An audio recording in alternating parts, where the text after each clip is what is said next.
نحمده ونصلي على رسوله الكريم أما بعد فأعوذ بالله من الشيطان الرجيم بسم الله الرحمن الرحيم رب اشرح لي صدري ويسر لي أمري واحلل عقدة من لساني يفقه قولي واجعل لي وزيرا من أهلي رب زدنا علما اللهم فقهنا في الدين اللهم إنا نسألك علما نافعا ورزقا طيبا وعملا متقبلا اللهم انفعنا بما علمتنا وعلمنا ما ينفعنا وزدنا علما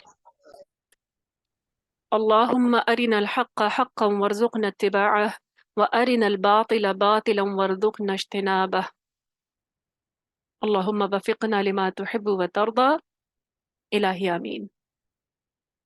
جی آج انشاءاللہ ہم آغاز کریں گے سورۃ النساء ہم پڑھ رہے ہیں، پارہ نمبر 5 ہے، اور جس آیت سے ہم آغاز کریں گے ہے وہ آیت نمبر 119 آیت ہے۔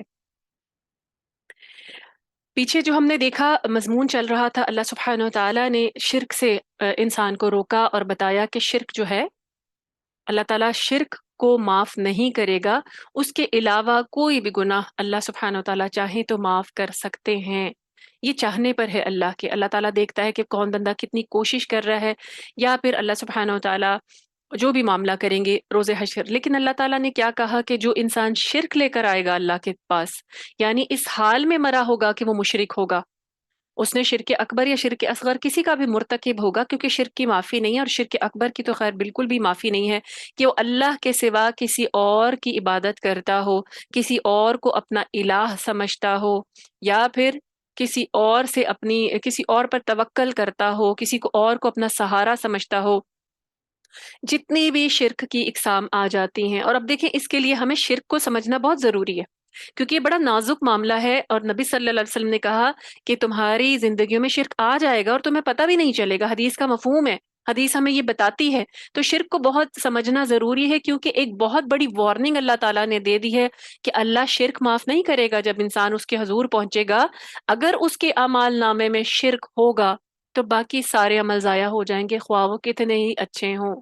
تو اپنے عقیدے کو، کیونکہ توحید بنیاد ہے، توحید اللہ کو ایک ماننا، اس کی ذات میں، اس کی صفات میں، ہر چیز میں اللہ کو ایک ماننا، تو پھر یہ ہے اللہ تعالیٰ نے کیا کہا کہ شرک اتنا جو ہے اتنا خطرناک ہے کہ اس کی معافی نہیں ہے، یہ اللہ کو ناراض کر دینے والی بات ہے، اور جو انسان شرک پر مر جائے گا، دیکھیں اگر مرنے سے پہلے انسان سے کوئی ایسی غلطی ہو گئی، اس نے اپنی اصلاح کر لی، معافی مانگ لی، توبہ کر لی اور توحید پر آ گیا، تو اللہ تعالیٰ پچھلے گناہ معاف کر دیتے ہیں۔ جیسے کہ صحابہ کرام جب ایمان لے کر آئے تو ان کے پچھلے تمام گناہ معاف کر دیے گئے تھے، وہ جس بھی بیک گراؤنڈ سے تعلق رکھتے تھے، ان کے گھرانوں میں پہلے جتنا بھی شرک ہوتا ہو، لیکن اگر انسان اس حال میں مر جائے تو پھر معافی نہیں ہے۔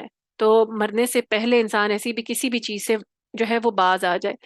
پھر اللہ تعالیٰ نے یہاں پر ہمیں مزید بتایا تھا پیچھے کہ جو مشرک ہیں وہ کیا کرتے ہیں، دیویوں کو پکارتے ہیں، کیونکہ دراصل وہ دیویوں کو جو پکار رہے ہوتے ہیں نا اللہ کے علاوہ، یہ شیطان ہی کو پکارنا ہے، یعنی شیطان ہی انسان کے لیے شرک بھی مزین کر دیتا ہے، شرک بھی انسان کو سجا بنا کر دکھاتا ہے کہ یہ دیکھو تمہاری بخشش کرا دے گا، یہ تمہارے سفارش کرا دے گا، یہ تمہارا وسیلہ بن جائے گا، یہ تمہاری دعاؤں کو، یہ تمہارے بیڑے پار لگا دے گا، یہ تمہیں دے دے گا جو بھی اللہ تعالیٰ دیتے ہیں، یا جو مانگنا ہے وہ ان سے مانگ لو، یہ اللہ کے زیادہ قریب ہیں۔ تو ایسی چیزیں جو ہیں مشرکین مکہ میں بھی ہوا کرتی تھیں، انہوں نے بتوں سے آس اور امید لگائی ہوئی تھی۔ اور یہ بت کون ہوتے تھے؟ ان کے اصل میں یہ بت ہوتے تھے ان کی وہ یادگاریں، ان کے کوئی بڑے بزرگ گزر جاتے تھے، یا کوئی ایسا مین ان کا انفلوئنسر، یعنی انفلوئنس جو کرنے والا کوئی ایسا شخص ہوتا تھا جو کہ بڑا اثر و رسوخ رکھتا تھا، جب وہ مرتا تھا اس کا بت بناتے تھے اور بس اس کے یعنی اس کی پوجا شروع کر دیتے تھے۔ تو اللہ تعالیٰ نے کیا کہا کہ دراصل یہ شیطان ہی کو پکارتے ہیں، کیونکہ شیطان ہی ہمیشہ شرک کو مزین کرتا ہے۔ پھر اللہ نے کیا کہا، اس پر اللہ کی لعنت ہے، مشرکین پر بھی اللہ کی لعنت ہے۔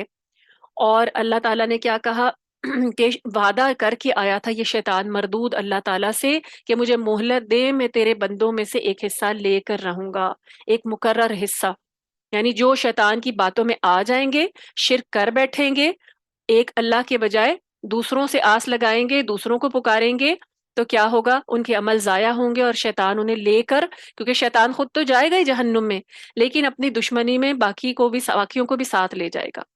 اب یہاں سے آیت نمبر 19، 119 جو ہے، جو کہ ہم نے شروع کرنی ہے، آپ کو پہلے اس کا پس منظر بتایا کیونکہ یہ آیت جو ہے اسی طرح آگے بھی کنٹینیو ہے، مضمون وہی جاری ہے۔ یہاں پر اعوذ باللہ من الشیطان الرجیم، اللہ سبحانہ وتعالیٰ فرماتے ہیں وَلَأُضِلَّنَّهُمْ وَلَأُمَنِّيَنَّهُمْ وَلَآمُرَنَّهُمْ فَلَيُبَتِّكُنَّ آذَانَ الْأَنْعَامِ وَلَآمُرَنَّهُمْ فَلَيُغَيِّرُنَّ خَلْقَ اللَّهِ وَمَنْ يَتَّخِذِ الشَّيْطَانَ وَلِيًّا مِّن دُونِ اللَّهِ فَقَدْ خُسِرَ خُسْرَانًا مُبِينًا۔ اللہ تعالیٰ فرماتے ہیں کہ جو شیطان جس پر لعنت کی ہے اور یہ جو اللہ سے وعدہ لے کر آیا ہے، اس نے اللہ تعالیٰ کو باقاعدہ چیلنج کیا تھا، اس نے اللہ تعالیٰ کو باقاعدہ بتا دیا تھا، اور قرآن میں اللہ نے ہمیں بتا دیا ہے کہ یہ کیا کہہ کر آیا تھا اور یہ کیا ارادے رکھتا ہے۔ یعنی اس کی ڈھٹائی دیکھیں کہ یہ اللہ کے سامنے، ایک تو اس نے انکار کیا سجدے کا، پھر آدم سے اس کی جو دشمنی تھی وہیں سے آغاز ہوا، آدم سے، ابن آدم سے، حضرت آدم علیہ السلام سے بھی، کہ ان کو مجھ پر سپیریئر کیوں کیا گیا ہے۔ تو اس نے اللہ تعالیٰ سے کیا کہا؟ وَلَأُضِلَّنَّهُمْ، میں تو انہیں گمراہ کر کے چھوڑ دوں گا۔ یعنی اللہ تعالیٰ آپ نے ان کی خاطر جو ہے وہ مجھے دھتکارا ہے، تو میں آدم کو اور ابن آدم کو گمراہ کر کے چھوڑوں گا، اور انہیں آرزوئیں دلاؤں گا۔ وَلَأُمَنِّيَنَّهُمْ، یعنی ان کو ایسی تمناؤں میں، یعنی تمناؤں میں الجھ کر رہ جائیں گے، یہ صرف آرزو رکھیں گے اور یہ سمجھیں گے کہ یہ خواہش کریں گے تو انہیں جنت مل جائے گی۔ ایسی ایسی فالس بلیوز ہوں گے، ایسی ایسی آرزویں ہوں گی، ایسی ایسی خوش گمانیاں ہوں گی، خوش فہمیاں ہوں گی، میں انہیں ان میں مبتلا کروں گا، یعنی انہیں خوش فہمیوں میں جھانسا دوں گا، ان کا جھانسا دوں گا اور ان میں الجھا کے عمل سے دور کر دوں گا۔ یہ کام ہے شیطان کا۔ پھر اس نے کیا کہا؟ وَلَآمُرَنَّهُمْ فَلَيُبَتِّكُنَّ آذَانَ الْأَنْعَامِ، اور میں انہیں یہ بھی حکم دوں گا کہ وہ چوپایوں کے کان پھاڑ ڈالیں، یعنی جانوروں کے کان پھاڑ دیں۔ اس کی قسم ابھی ہم دیکھتے ہیں۔ اور پھر اس نے کیا کہا؟ اور میں انہیں یہ بھی حکم دوں گا کہ وہ اللہ کی پیدا کردہ صورتوں میں تبدیلی کر دے، خلق اللہ کو تبدیل کر دے۔ اللہ نے انسان کو جس ساخت پر پیدا کیا ہے اس میں تبدیلیاں کریں، یعنی اس پر مطمئن نہ ہوں، اس سے خوش نہ ہوں، یہ نہ سمجھیں کہ اللہ، دیکھیں اللہ سبحانہ وتعالیٰ نے کہا ہے فَتَبَارَكَ اللَّهُ أَحْسَنُ الْخَالِقِينَ، اللہ سے بہتر مصور کون ہے؟ اللہ سے بہتر خلق کرنے والا کون ہے؟ لیکن شیطان انسان کو ایسے راستوں پر لے کر آتا ہے کہ انسان چاہتا ہے میں اپنے آپ کو مزید بیوٹیفائی کروں اور اپنی شکل میں یہ چینج کروا لوں، میں اس طرح اپنے آپ کو جو ہے وہ چینج کرواؤں۔ اس کی بھی ہم قسمیں دیکھیں گے۔ اور پھر اللہ تعالیٰ نے اس آیت میں کیا کہا؟ اور جس نے اللہ کو چھوڑ کر شیطان کو اپنا سرپرست بنا لیا، اس نے یقیناً صریح نقصان اٹھایا، یعنی وہ خسارے میں ہو گیا۔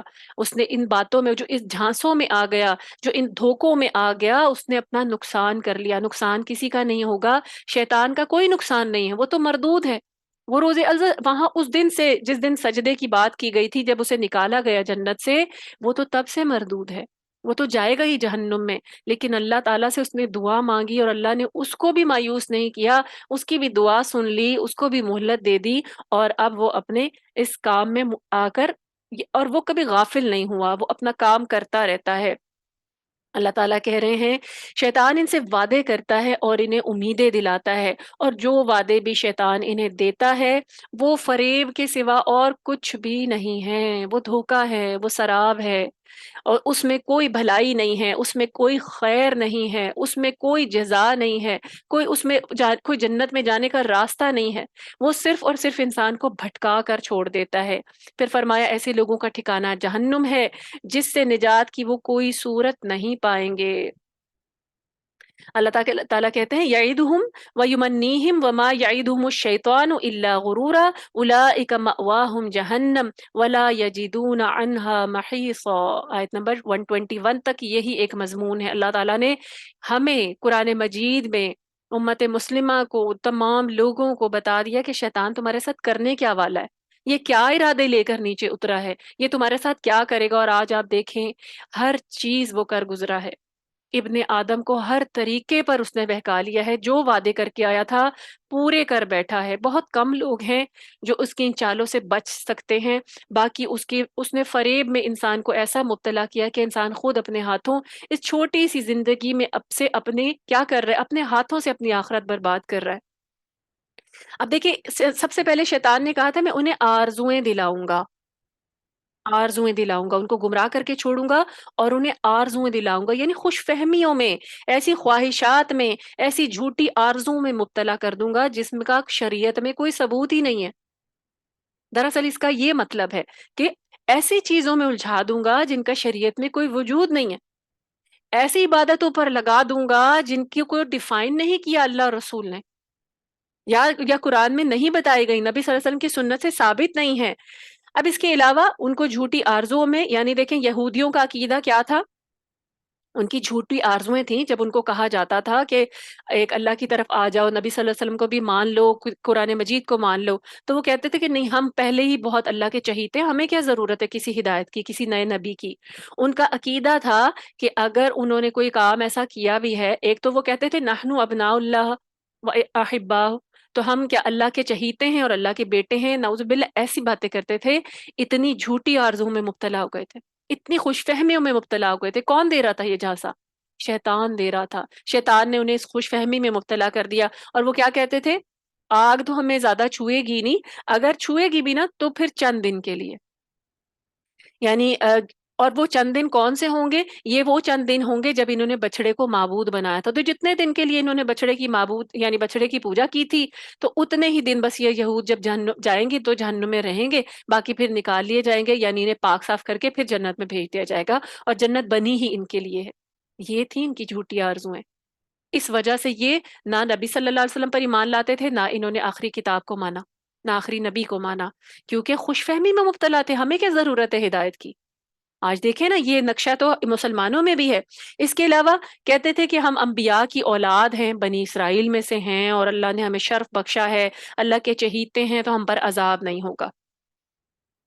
تو یہ تھی ان کی جھوٹی آرزویں کہ عذاب نہیں ہوگا، اور اللہ نے قرآن مجید میں اور بھی جگہ پر فرمایا کہ انجام کار یعنی آخرت تمہاری آرزوؤں پر موقوف نہیں ہے، تم کیسے آرزویں لگا کر بیٹھے ہو، عمل سے پیچھے ہو گئے ہو۔ دیکھیں شیطان انسان کو کہاں لے کے جاتا ہے، شیطان کہتا ہے اللہ بڑا غفور الرحیم ہے، اللہ نے تو خود کہا ہے، اللہ نے کہا ہے، آپ دیکھیں ایسی چیزیں تو وہ ضرور ہمارے سامنے لاتا ہے، وہ صحیح چیزیں بھی ہمارے سامنے لاتا ہے تاکہ ہمیں باقی باتوں سے روک لے۔ وہ کہتا ہے کہ اللہ تعالیٰ نے کو تو کہا ہے کہ میں سارے گناہ معاف کر دوں گا، اللہ تعالیٰ نے تو کہا ہے میں غفور الرحیم ہے، جس نے ایک مرتبہ کلمہ پڑھ لیا ہوگا وہ تو پھر اس کے بعد کیا ہے، وہ کبھی جہنم میں نہیں جائے گا۔ یا اگر جائیں گے بھی، دیکھیں ہمارے مسلمانوں کا بھی تو عقیدہ ہے نا، اکثر لوگ یہ بات کرتے ہیں کہ اگر مسلمان جنت میں جائیں گے بھی نا تو انہوں نے جہنم میں جائیں گی بھی نا تو پھر انہوں نے کلمہ پڑھا ہوا ہے، تو اس کی وجہ سے جب اپنی سزا پوری کر لیں گے تو پھر اس کے بعد دوبارہ جنت میں پہنچا دیے جائیں گے۔ تو اب یہ دیکھ یہ سوچ، اس کے بعد انسان پھر شرک بھی کرتا ہے، اس کے بعد انسان پھر بدعت بھی کرتا ہے، اس کے بعد پھر انسان منافقت بھی کرتا ہے۔ یہ ایسے خواہشات میں الجھا کے نا کہ بس ایک دفعہ کلمہ پڑھ لیا نا مسلمان کو، کہ گھروں میں پیدا ہو گئے تو بس اب عمل کی ضرورت نہیں ہے، آخر کار پہنچ ہی جائیں گے، کوئی بات نہیں تھوڑے دن کی سزا مل جائے گی۔ کبھی جہنم کی ہولناکی کو قرآن مجید کی آیات میں دیکھیں، اور تو اور اگر اس کو امیجن کرنا چاہتے ہیں نا، اس آگ پر اپنا ہاتھ رکھ کے تھوڑا سا قریب کر کے دیکھیں، کیا ہم چند دن بھی اس آگ میں جلنا پسند کر سکتے ہیں جو دنیا کی آگ ہے؟ تو ہم کیسے یہ سوچ سکتے ہیں، عمل سے کیسے پیچھے ہو سکتے ہیں اس آرزو پر ہی کہ کوئی بات نہیں کلمہ تو پڑا ہوا، آخر کار تو چلے ہی جائیں گے نا، کچھ عرصہ رہیں گے، لیکن وہاں تو ایک سیکنڈ گزارنا بھی کیا ہے، اذیت سے کم نہیں ہے۔ کون چاہے گا؟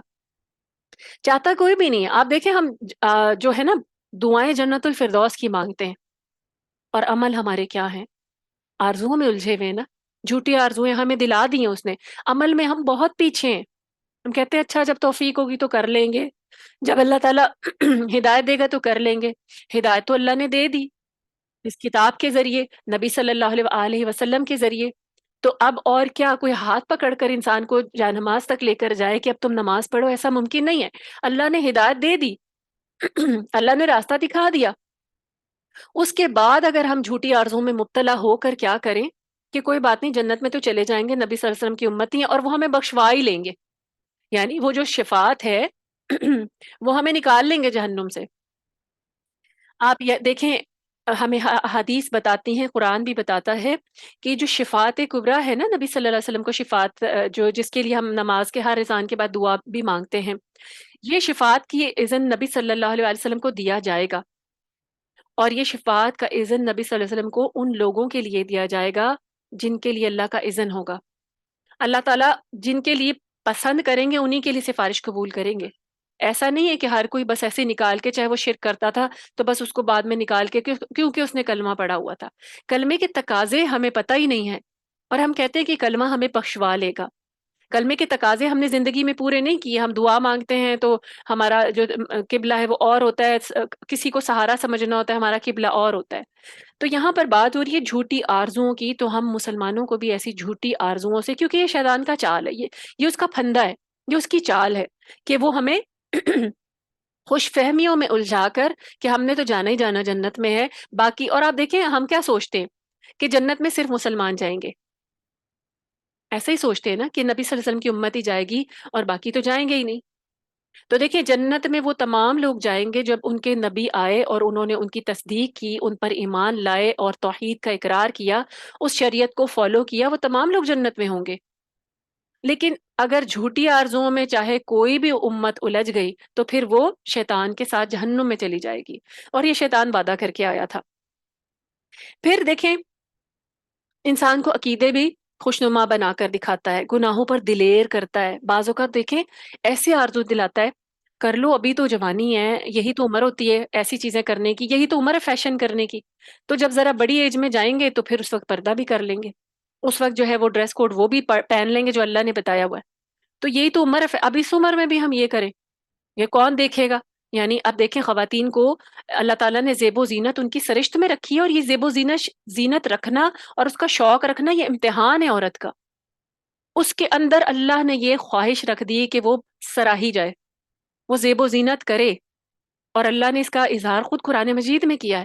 لیکن یہ زیب و زینت ساتھ اس کو یہ شوق دینے کے بعد اللہ تعالیٰ نے اس کو یہ بھی بتا دیا کہ وہ کہاں یہ شوق پورے کر سکتی ہے. حدود سے باہر نکلے گی تو کیا ہوگا؟ پکڑی جائے گی. لیکن کیا ہوتا ہے شیطان آرزو میں الجھا دیتا ہے، اتنی خوبصورت ہو کسی کو نہیں پتا چلے گا، بال اتنے اچھے ہیں ڈھک لو گی تو کیسے کسی کو پتا چلے گا؟ کھول کے جاؤ، پارٹی میں کھول کے جاؤ، شادی میں کھول کے جاؤ، تبھی پتا چلے گا. اور ہم یعنی یہ جو اللہ تعالیٰ کی احکامات کو فالو کرنا ہے نا، یہ اس دور میں جس دور میں ہم آ گئے ہیں نا، یہ سب سے زیادہ بیکورڈ تصور کیا جاتا ہے. پائنچے یہ کہاں کون سے تالاب میں اتر رہے ہو؟ اتنے اونچے پائنچے کیوں چڑھائے ہوئے ہیں؟ مردوں کو ٹوکا جاتا ہے. آپ دیکھیں ہارڈلی آپ کو ایسے مرد، اور اگر نظر آ جائیں جنہوں نے اللہ کے اس حکم کو پورا کیا ہے کہ اپنے ٹخنوں سے اوپر اپنی اگر انہوں نے پینٹ پہنی ہے، شلوار پہنی ہے، جو بھی ان کا ہے ڈریس، اس کو انہوں نے ٹخنوں سے اوپر رکھا ہے، تو کیا کہا جاتا ہے؟ یہ تو بڑے بیکورڈ ہیں، یہ تو بڑے ملا قسم کے ہیں. ایسے ہی نام دیے جاتے ہیں نا. کون الجھا رہا ہے؟ دیکھیں اللہ کے حکم ماننے والوں کو ریڈیکل کیا جاتا ہے.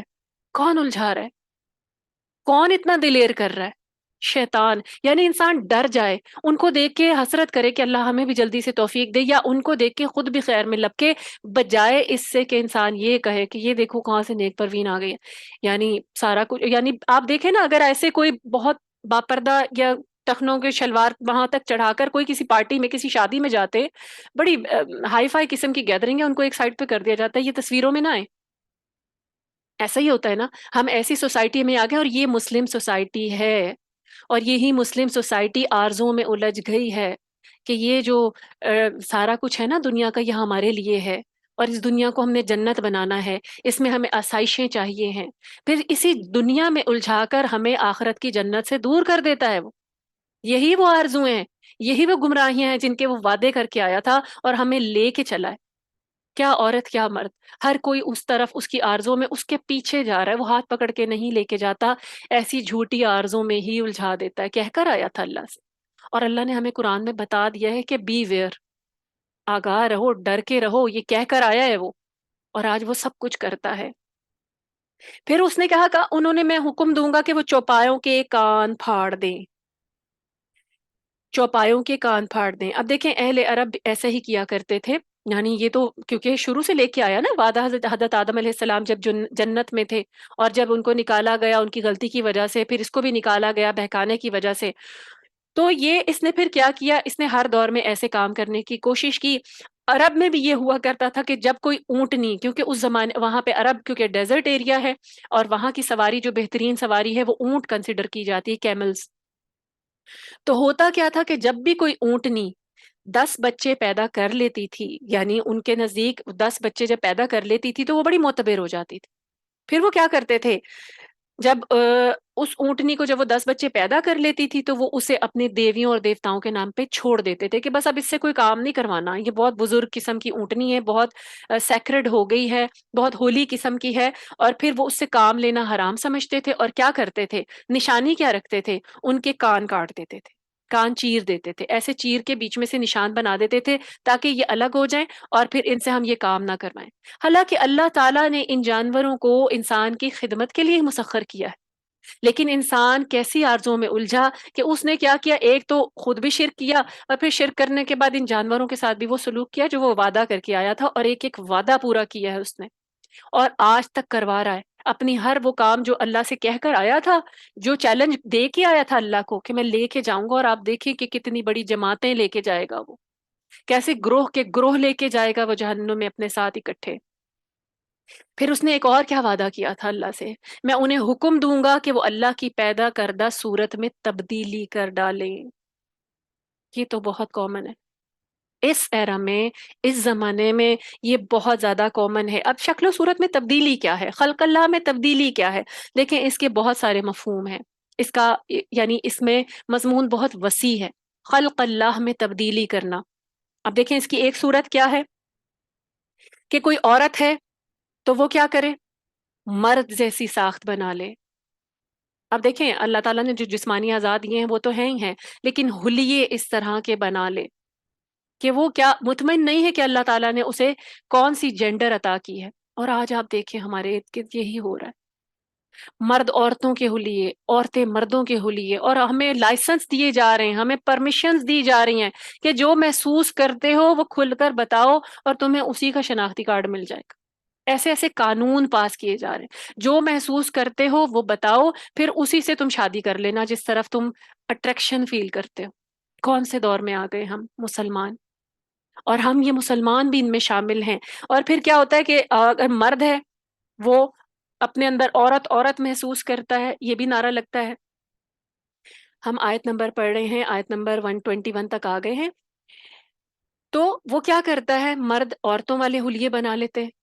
اس کے علاوہ آپ دیکھیں خلق اللہ میں تبدیلی، عورتوں کو خوبصورت لگنے کا جو، کبھی بوڑھا نہ ہونے کا جو خواب ہے، جو خواہش ہے، شیطان ان کو وہاں سے شیشے میں اتارتا ہے، تم ہمیشہ اچھی لگو گی، یہ کروا لو، پلاسٹک سرجری کروا لو، بوٹاکس کروا لو، فلرز لگوا لو، ہونٹوں کو ایسے آگے پاؤٹ بنوا لو، جاؤ یہ سرجری کروا لو، کبھی بھی نہیں۔ اور عورتیں گھسی ہوتی ہیں، اور آپ دیکھیں ان ایستھیٹک کلینک میں ہزاروں لاکھوں روپے دینے کو تیار ہوتی ہیں، کیا کرو، اپنے فیس کو چینج کروا لو، اور کروائے جاتے ہیں اتنی تکلیف دہ مرحلوں سے گزر کے، کیونکہ خواہش ہے نا عورت کی کہ وہ کبھی بوڑھی نہ، ہمیشہ خوبصورت اور جوان نظر آئے، تو اسی شوق میں شیطان کے پیچھے لگ جاتے ہیں۔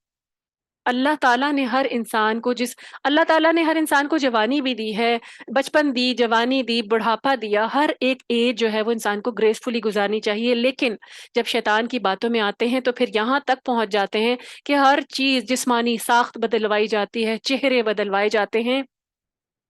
اور پھر دیکھیں اس کے علاوہ یہ جو انسانی نسل کو روکنا، یہ بھی اسی میں آتا ہے۔ اس کے علاوہ آپ دیکھیں اب انسانیت وہاں تک گر گئی ہے، ویسٹ میں آپ دیکھیں کہ کیا کیا جاتا ہے ویسٹ میں، کہ انسان جو ہے نا وہ جانوروں کی شکلیں، اس کے علاوہ آپ دیکھیں نا کتنا شوق ہوتا ہے، آپ نے دیکھے یہ جو موبائل ایپس میں فلٹرز ہوتے ہیں، کبھی جانوروں کے کان لگا لگا کے تصویریں کھنچوائی جاتی ہیں، زبانیں باہر آئی بھی ہوتی ہیں، اور ہر طرح کا جانور ہوتا ہے، اس کے کان ہوتے ہیں اور اس میں اپنا چہرہ فٹ کیا جاتا ہے، اور اتنی خوشی خوشی وہ تصویریں جو ہیں وہ سوشل میڈیا پہ سرکل کی جاتی ہیں کہ یہ آج کل ٹرینڈ ہے کہ کیا، کہ ہم بھی جانوروں جیسے نظر آئیں۔ اور یہاں شوق بس نہیں ہوتا، شیطان بہت آگے تک لے کر جاتا ہے، شکلیں چینج کروائی ہیں، سرجریز کروائی ہیں لوگوں نے۔ میں آپ کے سامنے ایک تصویر جو ہے، اگر آپ کے پاس اسکرین شیئرنگ آپ کو شو ہو رہی ہے تو میں آپ کو اس کی ایک روشن مثال دکھاتی ہوں کہ انسان کہاں تک جا چکا ہے۔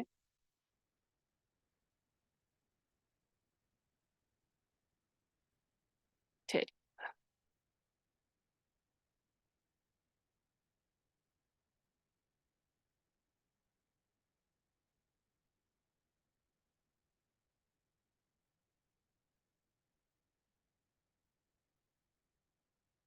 اچھا ابھی میرے پاس شو نہیں ہو رہی۔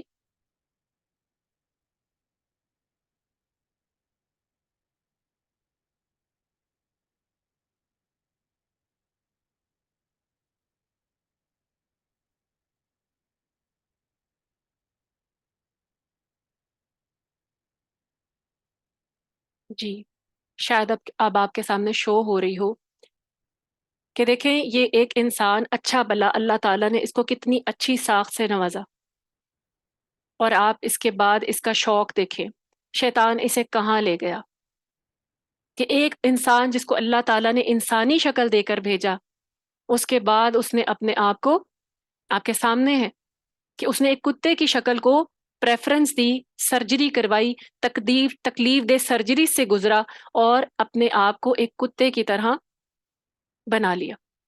یہ ہے انسان کا حال، یہ ہے اس کا پہنچنا، یہ ہے اس کا شیطان کے مطابق کہ شیطان کے پیچھے لگنا، اور یہ ہے شیطان کا اپنے وعدے پورے کر دینا۔ ہم آج یہاں پہنچ چکے ہیں۔ اللہ تعالیٰ، کیونکہ اللہ تعالیٰ ہماری نسلوں کو محفوظ رکھے، ہم ایک بہت خطرناک دور میں آ گئے ہیں جہاں شیطان ہاتھ دھو کر پیچھے پڑا اور یہ سارے کام کر رہا ہے، ہر کام کر رہا ہے، اس نے ہماری نسلوں کو پیچھے لگا لیا۔ خوش ہوتے ہیں خود، آپ دیکھیں ہم ویسٹ کی طرف کیوں جائیں، ہم اپنے آپ کو دیکھیں، امت مسلمہ اپنے اندر دیکھیں، ہماری ینگ جنریشن کیا کرتی ہے۔ یہ سارے کام خواتین سے لے کے لڑکیاں، بچیاں اور لڑکے اپنی ساکھ میں تبدیلیاں کروا رہے ہیں، پیسے دے دے کر کروا رہے ہیں، جیبیں، بینک اکاؤنٹس یعنی چیک لکھ لکھ کے کروا رہی ہیں تبدیلیاں، اور یہ شیطان کے پیچھے لگنا، اور شیطان کامیاب ہے۔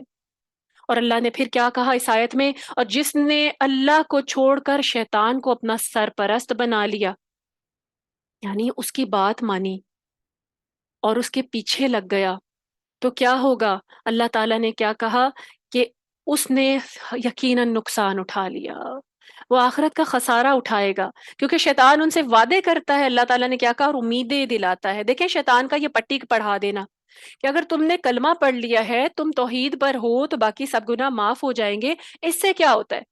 اس سے ہوتا یہ ہے کہ انسان گناہوں پر دلیر ہو جاتا ہے، وہ دلیر کر دیتا ہے، یا پھر یہ کہ ایک انسان سے گناہ کرواتے رہنا اور اس کے دل میں یہ ایسی خوش فہمی ڈال دینا، کر لیے کر لو پھر توبہ کر لینا۔ یا پھر بعض لوگ اس طرح ہی اللہ کی عبادات سے دور ہوتے ہیں کہ ٹھیک ہے بڑھاپے میں توبہ کر لیں گے، ابھی تو ہے نا مہلت، کس کو پتا ہے کس کے پاس اتنی مہلت ہے؟ تو اسی طرح انسان کو وہ فریب دے دے کر اس کے انجام تک پہنچا دیتا ہے، اور انسان اپنا خسارہ اٹھا لیتا ہے، انسان آخرت کو ضائع کر دیتا ہے۔ اللہ تعالیٰ ہمیں ایسے کسی بھی عمل سے محفوظ رکھیں، شیطان سے محفوظ رکھیں۔ اللہ تعالیٰ نے نبی صلی اللہ علیہ وسلم کے ذریعے ہمیں وہ دعائیں بتائی ہیں، اس کے علاوہ اب کرنے کا کام کیا ہے اس آیت کے آئینے میں، کہ اس کو اپنا دشمن سمجھا جائے، خود بھی اپنے گھروں میں بھی اہتمام کیا جائے، قرآن سے جوڑ دیں اپنے آپ کو اور اپنی نسلوں کو، تاکہ ہم پہچان تو سکیں کہ ہم کس کے پیچھے چل رہے ہیں اور ہمیں کس کے پیچھے چلنا ہے، یعنی اللہ تعالیٰ کو اپنا سہارا سمجھنا اور شیطان سے ہمیں کیسے محفوظ رہنا ہے۔ اب دیکھیں نبی صلی اللہ علیہ وسلم کی ایک حدیث ہے کہ جوں جوں ابن آدم بوڑھا ہوتا جاتا ہے، اس کی حرص اور اس کی خواہشیں جوان ہوتی رہتی ہیں، اور یہی دو باتیں تمام گناہوں کا سرچشمہ ہے۔ انسان کی حرص بڑھتی جاتی ہے۔ اب دیکھیں اگر فرض کریں کسی کے پاس بہت اچھا گھر ہو، بہت اچھی یعنی گاڑی ہو، گھر میں سب کچھ کھانے پینے کے لیے ہو، رزق کی فراوانی ہو، تو کیا وہ رک جاتا ہے؟ کیا اس کی مال کے لیے حرص ختم ہو جاتی ہے کہ ٹھیک ہے بس اللہ نے اطمینان دے دیا، بس اب میں اسی پر یعنی کہ قناعت، اس انسان کو قناعت مل جاتی ہے؟ آپ دیکھیں نبی صلی اللہ علیہ وسلم کی حدیث بھی بالکل ٹھیک ہے، اس کی خواہشیں بھی جوان ہوتی رہتی ہیں۔ انسان تو بوڑھا ہوتا ہے لیکن خواہشیں ہمیشہ جوان رہتی ہیں، یہ بھی مل جائے، یہ بھی کر لوں۔ نبی صلی اللہ علیہ وسلم نے کہا کہ دو لوگ ہیں جن کی طرف اللہ تعالیٰ دیکھیں گے بھی نہیں، اس میں ایک بوڑھا زانی بھی ہے۔ بوڑھا زانی سے کیا مراد ہے کہ انسان کی عمر تو زیادہ ہو گئی لیکن شیطان کے پیچھے لگ کے کیا کیا؟ زنا سے باز نہیں آیا۔ کبھی نظر کا زنا، کبھی زبان کا زنا، کبھی ذہن سوچ کا زنا، اور کبھی عملی زنا۔ تو یہ ہے کام شیطان کے کہ انسان کو اللہ کی طرف نہیں آنے دیتا، الجھا کے رکھا ہے۔ طول عمل، طول عمل، عمل کہتے ہیں یعنی ایک عین والا عمل ہے، ایک ہے حمزہ والا عمل۔ طول عمل یعنی لمبی لمبی خواہشات، وہ نہیں ختم ہوتی، کیونکہ انسان جو ہے نا اس کا پیٹ نہیں بھرتا۔ زبان کے ذائقے ہوں یا پھر مال کی ہوس ہو، مال کی ہرس ہو، وہ ختم نہیں ہوتی۔ نبی صلی اللہ علیہ وسلم کی حدیث کا مفہوم ہے نا کہ ابن آدم کی کا پیٹ تو پھر مٹی ہی بھرتی ہے، اس سے پہلے اس کا پیٹ نہیں بھرتا، اس کو جتنا مرضی مال مل جائے۔ یعنی ابن آدم خواہش کرتا ہے، نبی صلی اللہ علیہ وسلم کی ایک دوسری حدیث کا مفہوم ہے کہ اگر اس کو ایک وادی سونے کی مل جائے تو وہ کیا کرتا ہے؟ ایک اور مل جائے، کبھی کنات نہیں کرتا۔ اور یہ کنات نہ کرنا کیا ہے؟ نہ شکری کرنا، شکر گزار ہی نہ ہونا، یا اللہ آپ نے بہت دیا۔ ہم دیکھیں ہمارے پاس جو ہے، کیا ہمیں وہ نظر آتا ہے؟ کیا ہم اس پہ شکر کرتے؟ ہمارے پاس جو نہیں ہے، ہم صرف اسی کی سوچ میں گھلے جاتے ہیں، شیطان ہمیں اکسایا جاتا ہے، دیکھو کہ دوسروں کو کتنا ملا، تمہیں کچھ ملا ہی نہیں۔ یعنی دوسروں کے لیے اللہ نے کتنی بہاریں رکھی ہیں اور تمہارے لیے کچھ ہے ہی نہیں اس دنیا میں، تم تو محنت کر کر کے بھی تھک گئے، ہاتھ تمہارے کچھ بھی نہیں آتا۔ ایسی آرزویں، مایوسیاں پھیلا کر وہ ان لوگوں کو اللہ سے دور کرتا ہے۔ اللہ نے کیا کہا؟ جو اس کے پیچھے لگ گیا اس نے اپنا نقصان کر لیا۔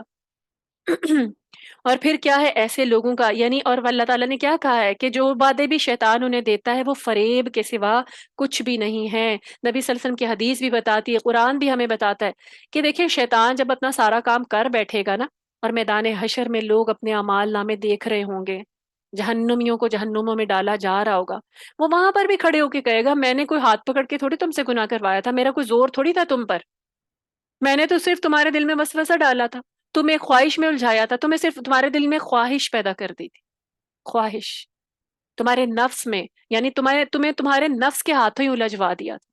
میں کوئی آیا تو تھوڑی تھا تمہارے ہاتھ پکڑ کے تمہیں گناہ کروانے، زنا کروانے، یا کوئی بھی کام برا کروانے، چوری کروانے، میں نے ہاتھ تھوڑی پکڑا تھا، میں نے تو صرف دل میں خیال ڈالا تھا، میں نے شرک کرنے کا کہا تھوڑی تھا، تو میں تمہارے پاس تھوڑی آیا تھا کہ تم چلو یہاں سجدہ کرو، یہ تو تم نے خود کیا ہے، میں نے تو خیال ڈالا تھا، میں نے تمہارا پردہ ختم خود تھوڑی کیا تھا، تم نے خود کیا تھا، میں نے تو دل میں خیال ڈالا تھا کہ تم بہت حسین ہو، ابھی پردہ کرنے کی ضرورت نہیں ہے، ابھی دنیا کو دکھاؤ کہ تم کتنی حسین ہو۔ تو یہ کام ہے شیطان کے، اور شیطان کیا کرتا ہے؟ ایسی آرزوؤں میں الجھائے رکھتا ہے یہاں تک کہ موت آ جاتی ہے۔ دیکھیں زندگی کا کس سے وعدہ ہے کہ کون کتنی عمر لے کر آیا ہے، یہ اللہ بہتر جانتے ہیں، کسی انسان کو پتہ ہی نہیں ہے اس کی مہلت کتنی ہے۔ جو انسان صبح کرتا ہے، آپ دیکھیں نا جو لوگ فوت ہوتے ہیں، جن کا وقت پورا ہوتا ہے، ان جس دن انہوں نے فوت ہونا تو اس دن وہ بھی اپنے بستروں سے اسی طرح صبح کر کے اٹھتے ہیں، ان کو نہیں پتا ہوتا کہ آج کیا ہونے والا ہے ان کے ساتھ، آج وہ کہاں پہنچنے والے ہیں، آج کی رات وہ کہاں گزارنے والے ہیں۔ کتنے ہی لوگ ایسے ہیں جو انہیں آرزوؤں میں الجھے ہوتے ہیں، کوئی کہیں جا رہا ہے، کوئی کتنے لمبے منصوبے بنا رہا ہے، کوئی کیسی پلاننگ کر رہا ہے، یا شیطان کے چال میں یہ کر دوں گا، میں وہ کروں گا، اللہ کی طرف آنے کا، اللہ کو یاد کرنے کا ٹائم نہیں ہوتا، اچانک موت دبوچ لیتی ہے۔ تو یہ ہیں وہ آرزویں جو انسان کو اللہ سے دور کرتی ہیں، جو شیطان نے اس کو دلائی ہیں۔ تو ان سے بچ کے رہنا ہے، اللہ سے پناہ مانگنی ہے بار بار، کیونکہ اس کا دھوکہ بڑا سخت ہے، وہ ہر انسان کے پاس اس کی، دیکھیں شیطان اتنا عدو مبین ہے، اتنا چالاک ہے کہ وہ کیا کرتا ہے؟ پہلے انسان کی نفسیات پڑھتا ہے، اس کو میں نے کیسے الجھانا ہے، اچھا یہ یہ کون سی چیز پسند کرتا ہے، میں اس کو وہاں سے لے کے جاؤں گا، کبھی پیٹ کے ذائقوں کے یعنی ہاتھوں، کبھی مال کی ہرس کے ہاتھوں۔ اگر کوئی علم حاصل کر لیتا ہے تو اس کو اس علم کے ذریعے ہی لے کے جاتا ہے، کوئی اللہ کے راستے میں دینا چاہتا ہے تو اس دینے کے راستے ہی جہنم میں لے کے جاتا ہے، ایسی ریاکاری میں الجھا دیتا ہے، ایسی خود پسندی میں الجھا دیتا ہے۔ اور کسی کے پاس دنیاوی علم ہوتا ہے تو اس کو اسی کے فریب میں، غرور میں مبتلا کر کے اللہ سے ہی غافل کر دیتا ہے۔ آپ دیکھیں نا کتنے ایسے لوگ ہیں جو ذرا زیادہ علم حاصل کریں تو اللہ کی ذات سے یعنی ملحد ہو جاتے ہیں، اللہ کی ذات سے ہی منکر ہو جاتے ہیں۔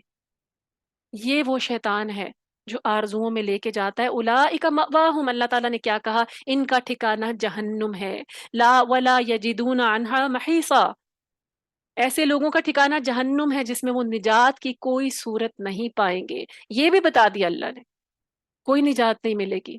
یہ آرزوئیں وارزوئیں کام نہیں آئیں گی وہاں پر صرف عمل کام آئے گا. پھر آگے اللہ تعالیٰ فرماتے ہیں والذین آمنوا، آیت نمبر 122 میں، والذین آمنوا وعملوا الصالحات سندخلهم جنات تجری من تحتها الانہار خالدین فیہا ابدا وعد اللہ حقا ومن اصدق من اللہ قیلا. اللہ تعالیٰ فرماتے ہیں اور جو لوگ ایمان لائے ہیں اور پھر انہوں نے اچھے عمل بھی کیے ہیں. اب دیکھیں آرزوؤں سے بڑھ کر بات ہو رہی ہے. ایک طرف اللہ نے کیا کہا، آرزوؤں میں الجھ الجھ کر رہ گئے، عمل سے پیچھے رہ گئے اور شیطان کے کام آ گئے. اور اس کے بعد اللہ تعالیٰ نے اس کے اپوزٹ ایسے لوگوں کا ذکر کیا ہے، فرمایا کہ جو لوگ ایمان لائے اور انہوں نے اچھے عمل کیے، صرف آرزوؤں پہ نہیں رہے، اچھے عمل کیے، تو انہیں ہم ایسے باغات میں داخل کریں گے جن کے نیچے نہریں جاری ہیں اور وہ اس میں ہمیشہ رہیں گے. اللہ کا وعدہ سچا ہے اور اپنی بات میں اللہ سے بڑھ کر اور کون سچا ہو سکتا ہے. وَمَنْ أَصْدَقُ مِنَ اللَّهِ قِيلًا. اللہ نے جو بات کی ہے حق کی ہے، جو وعدہ کیا ہے وہ حق ہے، وہ پورا ہو کر رہے گا. تو اب یہاں دیکھیں پہلے جہنم کی بات کی گئی، شیطان کے جو چیلے ہیں جو اس کی باتوں میں آ جاتے ہیں، شیطان نے کیسے بہکانا ہے. اس کے بعد اللہ تعالیٰ نے جنت والوں کا بھی تذکرہ کیا. دیکھیں اللہ سبحانہ وتعالیٰ کی سنت ہے. آپ قرآن مجید پہ کو غور کریں نا، جہاں پر عذاب کی آیات آتی ہیں وہاں پر کیا آتی ہیں، جہاں پر انذار ہوتا ہے وہاں ابشار بھی ہوتا ہے ساتھ ہی، اور جہاں پر جہنم کا ذکر کیا جاتا ہے فوراً ہی جنت کا بھی ذکر کیا جاتا ہے.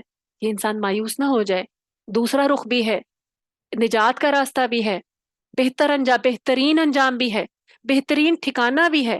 اس کے لیے کیا کرنا ہے، پھر اس کے لیے طریقے بھی بتا دیے جاتے ہیں. اللہ تعالیٰ نے مکمل ہدایت کا انتظام کیا. ہم بے خبری میں نہیں مارے جائیں گے. اللہ نے اتمام حجت کیا ہے. ہمیں پھر ساتھ ہی اللہ تعالیٰ دوسرا رخ بھی دکھاتے ہیں کہ دیکھو اس کا ایک اور رخ بھی ہے. وہ کون سا ہے کہ وہ لوگ جو ایمان لائیں گے، یعنی شرک نہیں کریں گے، توحید پر رہیں گے اور اچھے عمل کریں گے، شیطان کی باتوں میں نہیں آئیں گے، اس کے جھانسوں میں نہیں آئیں گے، عمل میں لگے رہیں گے، آرزوؤں میں نہیں الجھیں گے، ان کو ہم ایسے باغات یعنی جنتوں میں داخل کر دیں گے. دیکھیں اللہ تعالیٰ نے نا جنت کا ذکر جب بھی کیا ہے اسے باغات سے تشبیہ دی ہے.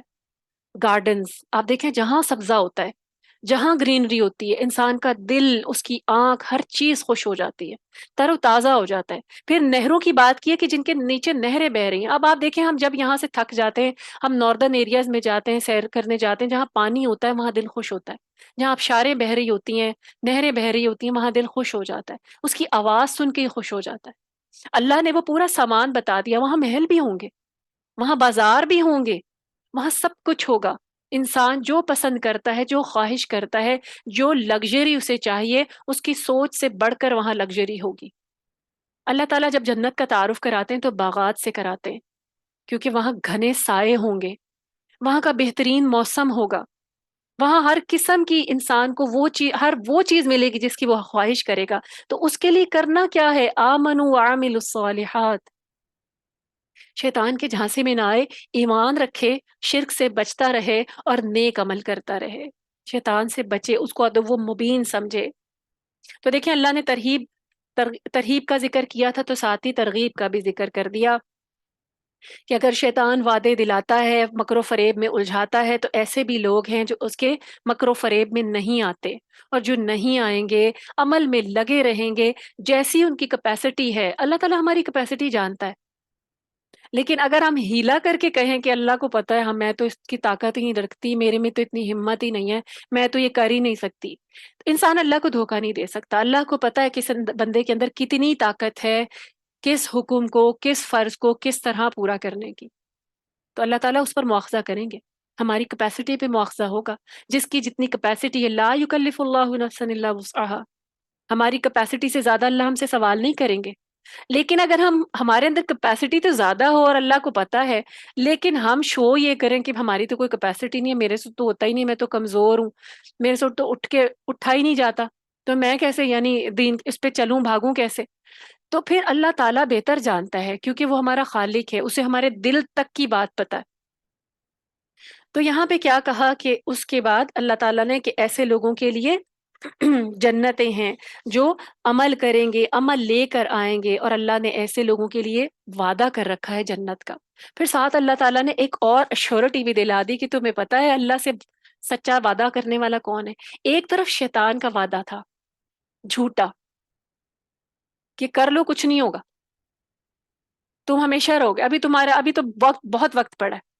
اور یہ جھوٹا وعدہ کرتے کرتے انسان کو الجھاتے الجھاتے جہنم میں پہنچائے گا، پھر الگ ہو کے کھڑا ہو جائے گا۔ ایک طرف اس جھوٹے کا وعدہ، اور ایک طرف رب کا وعدہ، اللہ کا وعدہ۔ اور اللہ نے کیا کہا؟ وَمَنْ أَصْدَقُ مِنَ اللَّهِ قِيلًا۔ اللہ سے بڑھ کر سچا وعدہ کس کا ہے؟ اس نے تم سے وعدہ کیا ہے کہ عمل کرو گے تو تمہیں جنت ملے گی، اللہ کے شکر گزار بنو گے تو جنت ملے گی، توحید پر جمے رہو گے تو جنت ملے گی۔ صرف آرزوں میں نہ الجھ کر رہنا، اور اللہ سے بڑھ کر وعدہ پورا کرنے والا کوئی نہیں ہے۔ تو اس لیے کرنا کیا ہے کہ ایمان لانا ہے، توحید پر جمنا ہے اور عمل کرنا ہے، اور شیطان کے ان وعدوں کو پہچاننا ہے کہ وہ کیا کرے گا ہمارے ساتھ یا کیا کر سکتا ہے، اس سے دور رہنا ہے۔ اللہ تعالی ہمیں اس کے ہر چال سے، اس کے ہر پھندے سے محفوظ رہنے والا بنائے، اس کی چالوں کو سمجھنے والا بنائے، اور اب اللہ پر ہمارا توکل اللہ تعالی مضبوط رکھے اور ہم اس سے بچ کر رہیں۔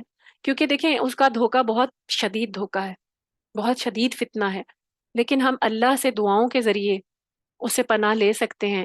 یعنی ہم اللہ کی پناہ میں آ جائیں تو پھر اللہ تعالی ہمیں اس کی چالوں سے محفوظ بھی کر سکتے ہیں، اللہ ہی ہمارا سہارا ہے۔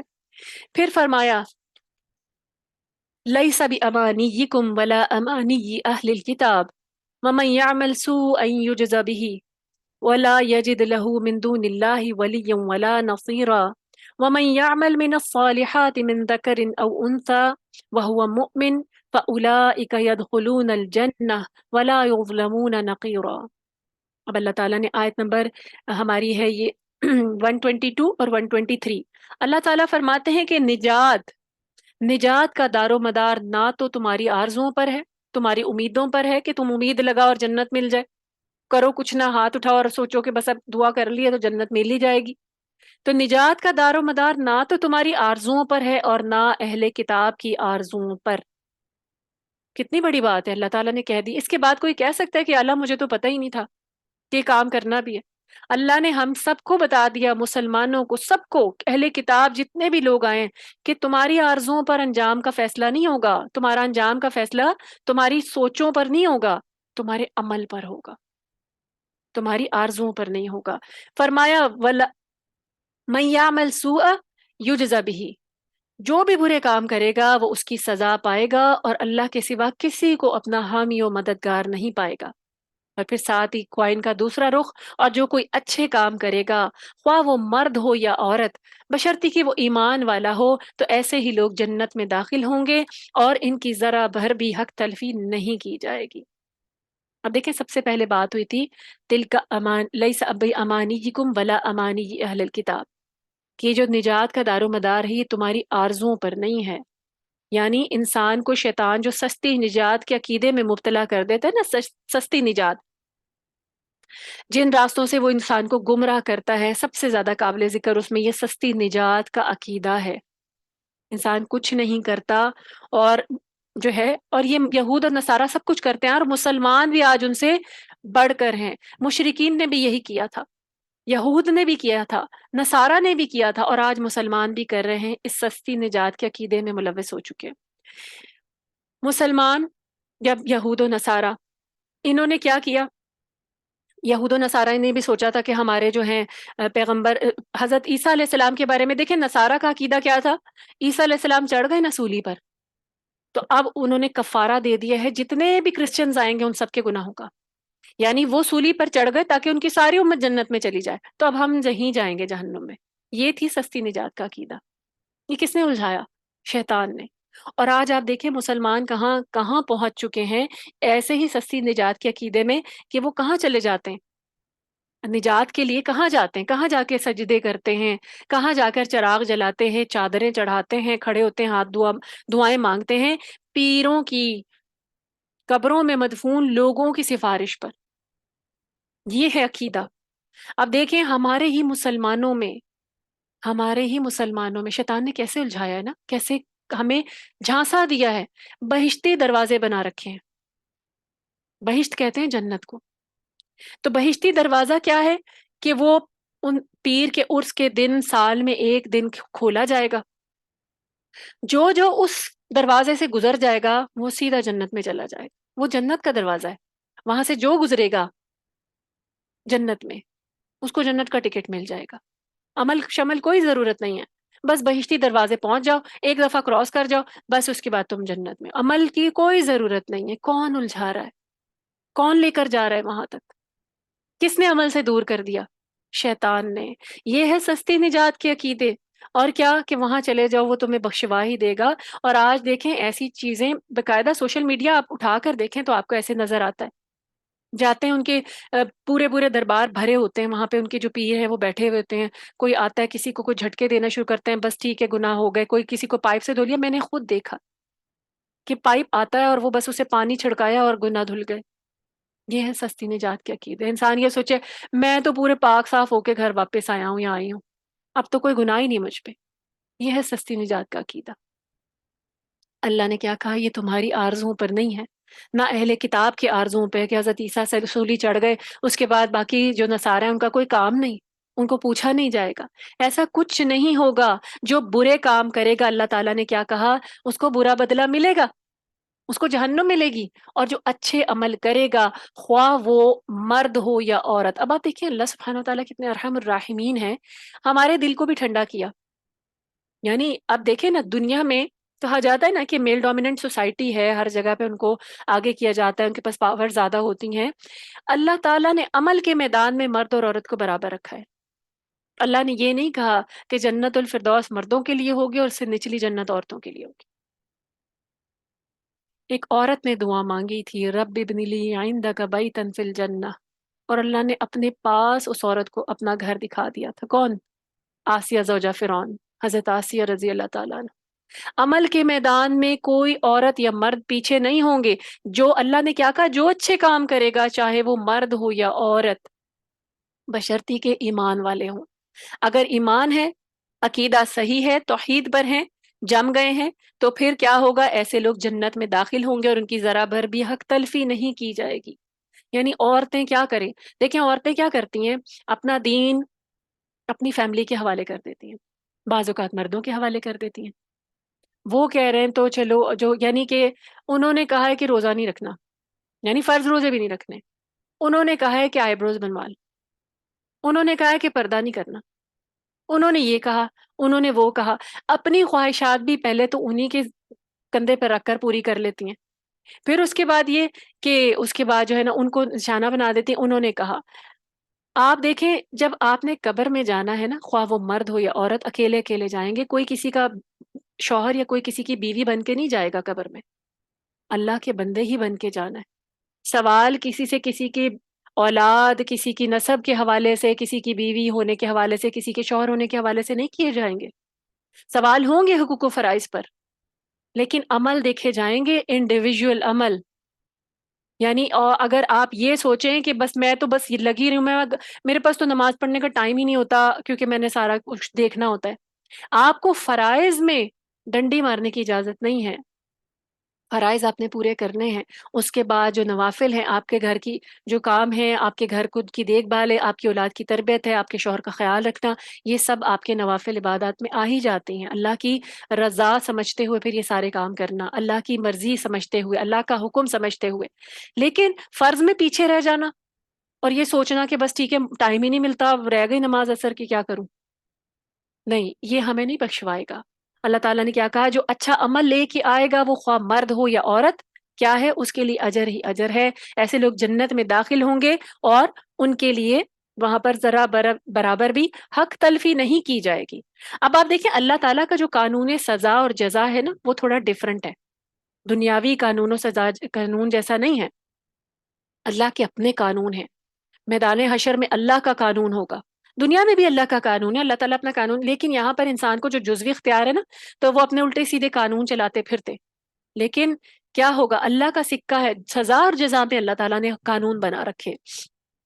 قانون کیا ہے؟ کہ ہر انسان کو صرف وہی ملے گا جو اس نے ہاتھ سے اپنے کمایا ہے، جو اس نے خود کمایا ہے۔ یعنی برے عمل کا بدلہ برا ہوگا، اچھے عمل کا بدلہ اچھا ہوگا۔ یہ اللہ تعالیٰ کا اصول ہے۔ پھر اس کے بعد جزا اور سزا کے لحاظ سے مرد اور عورت میں کوئی فرق نہیں ہے۔ بہت بڑی خوشخبری ہے، عورتیں کہیں پیچھے نہیں ہوں گی جنت میں۔ نور کے ممبر لینے ہیں، جنت الفردوس لینا ہے، اللہ کے عرش، اللہ کے پاس گھر لینا ہے، دعائیں کریں، عمل کریں۔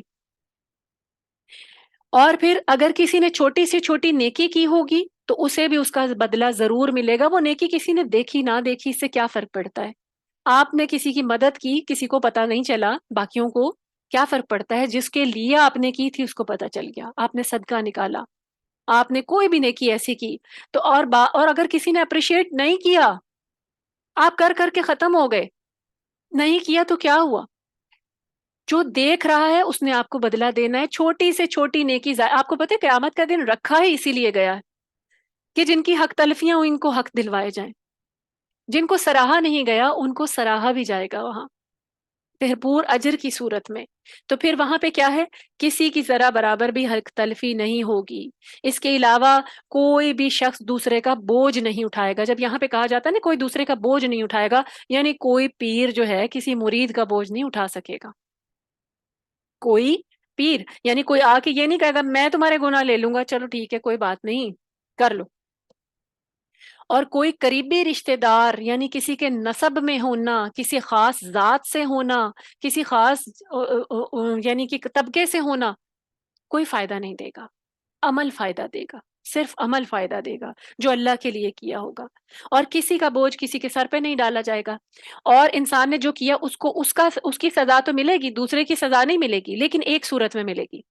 اگر انسان نے کوئی ایسا برا کام سکھا دیا دوسرے کو، جیسے دیکھیں نا قابیل نے قتل کیا تھا حابیل کا پہلا قتل، اس کے بعد قتل کا راستہ کھلا. جتنے بھی قتل کیے جائیں گے کیا ہوگا؟ اس کو حصہ ملے گا. قابیل کو اس کے حصے میں بھی لکھا جائے گا وہ گناہ، ایک حصہ ملے گا. تو جو لوگ ایسے کام دوسروں کو برے کام سکھا جاتے ہیں، آپ فرض کریں آپ نے کسی کے ساتھ کوئی میوزک ویڈیو شیئر کر دی، اب وہ سن رہا ہے، اس کو اچھی لگ گئی، بار بار سنے گا. آپ نے ایک ہی دفعہ سنیا اچھا سننا بڑا اچھا تھا یہ، اور پھر اس کے بعد کیا ہے؟ آپ کو تو ایک دفعہ اس کا گناہ ملا، اب وہ جتنی دفعہ سنے گا آپ کو بھی ملے گا دوبارہ. برے طریقے جاری کر دینا یہاں پر انسان کو ملے گا کہ پھر وہ عمل چلتا چلا جائے گا، جہاں تک جائے گا، جتنی دور جائے گا، جو کرے گا آپ کو گناہ ملے گا، آپ کے حصے میں بھی لکھا جائے گا اس کا. لیکن اسی طرح اچھا طریقہ جاری کر دینا، اچھی نیکی کی طرف رغبت دلا دینا، کسی کو علم سکھا دینا، کسی کو قرآن سکھا دینا، جب تک وہ عمل کرتا رہے گا آپ کے حصے میں اجر لکھا جاتا رہے گا. یہاں پر یہ کام چلے گا، آپ کے جانے کے بعد بھی چلے گا. تو کرنا کیا ہے کہ اچھا طریقہ جاری کریں، اچھا علم، اللہ کا علم جو ہے لوگوں تک پہنچائیں، اس کتاب کو لوگوں تک پہنچائیں. اور پھر یہ کہ شفاعت کے مستحق جو ہے نا، یہ یاد رکھیے گا شفاعت کے مستحق صرف موحدین ہوں گے. جو لوگ توحید پر ہیں نا صرف ان کی شفاعت ہو سکے گی، مشرکوں کی شفاعت نہیں ہوگی. یعنی جو شرک پر مر گیا، اب شرک صرف بتوں کی عبادت نہیں ہوتا، ہم تو صرف اسی سے لیتے ہیں بت کی عبادت صرف ہندو شرک کرتے ہیں آج کل کے دور میں، نہیں، نصارہ شرک کرتے ہیں حضرت عیسیٰ کو اللہ کا بیٹا مان کر. اس کے علاوہ اگر مسلمان شرک کریں تو کیا کریں؟ کسی کو کوئی ٹائٹل دے دیں، کسی کو کوئی ٹائٹل دے دیں. دیکھیں کسی کو داتا کہہ دیں، کسی کو غوث کہہ دیں، کسی کو مشکل کشا کہہ دیں، کیا یہ شرک نہیں ہے؟ ایک مرتبہ انسان خود سوچے، اپنے ذہن سے سوچے. یہ سارے کام دیکھیں نا، آپ ان کو پکار رہے ہیں، ان سے امیدیں لگا رہے ہیں، ان سے دعائیں مانگ رہے ہیں جو کہ جا چکے ہیں. اگر وہ دنیاوی طور پر جب دنیا میں تھے آپ کی کسی مدد کرنے کے قابل تھے بھی، لیکن اب نہیں ہیں، اب تو وہ خود بھی جا چکے، ان کا عمل منقطع ہو گیا، وہ آپ کو کہاں سے بخشوائیں گے؟ روز قیامت تو وہ بھی اسی طرح صف میں کھڑے ہوں گے، وہ بھی اپنی اپنی نجات کے لیے امید لگائے ہوئے ہوں گے، اور آپ کو کہاں سے نجات دلائیں گے؟ تو یہ ہے سستی نجات کے عقیدے. اللہ نے کیا کہا؟ یہ کام نہیں آئیں گے. اور جو کوئی اچھے عمل لائے گا ان کے اوپر ذرا برابر بھی ظلم نہیں ہوگا. اللہ تعالیٰ نے یہ آیت ایک دیکھیں سٹیمپ کا کام کرتی ہے کہ من گھڑت سہارے جو ہیں انسان کو نجات نہیں دلا سکیں گے. اور ہمیں کتنی بڑی دلیل چاہیے شرک سے باز آنے کے لیے، یہ دنیاوی سہاروں کو چھوڑنے کے لیے، یا پھر اللہ کے سوا کسی اور سے مرادیں ماننے کے لیے، کسی اور کو دینے والا سمجھنا. اور ہمیں کون سی اور دلیل چاہیے کہ ہم اس چیز سے باز آ جائیں؟ اللہ تعالیٰ ہمیں ہر قسم کے چھوٹے بڑے شرک سے محفوظ رکھے، سوچ کے، عمل کے، زبان کے، ہر قسم کے شرک سے محفوظ رکھے. پھر اللہ تعالیٰ نے اب آگے مزید بات کی آیت نمبر 125 میں، وَمَنْ أَحْسَنُ دِينًا مِّمَّنْ أَسْلَمَ وَجْهَهُ لِلَّهِ وَهُوَ مُحْسِنٌ وَاتَّبَعَ مِلَّةَ إِبْرَاهِيمَ حَنِيفًا وَاتَّخَذَ اللَّهُ إِبْرَاهِيمَ خَلِيلًا. اللہ تعالیٰ کیا فرما رہے ہیں؟ اس شخص سے بہتر دین کس کا ہو سکتا ہے جس نے اللہ کے سامنے اپنا سر تسلیم خم کر دیا، سرنڈر کر دیا اپنے آپ کو، کہ بس میرا تو سب کچھ میرا رب ہے، اپنے آپ کو یکسو مسلمان کر دیا، اور کیا کہا، اور وہ نیکوکار بھی ہو، یعنی دین اسلام قبول کیا اور پھر اچھے عمل کیے، تو اس سے اچھا دین اور کس کا ہے؟ فرمایا یکسو ہو جانے والے ابراہیم کے طریقے کی پیروی کر رہا ہو۔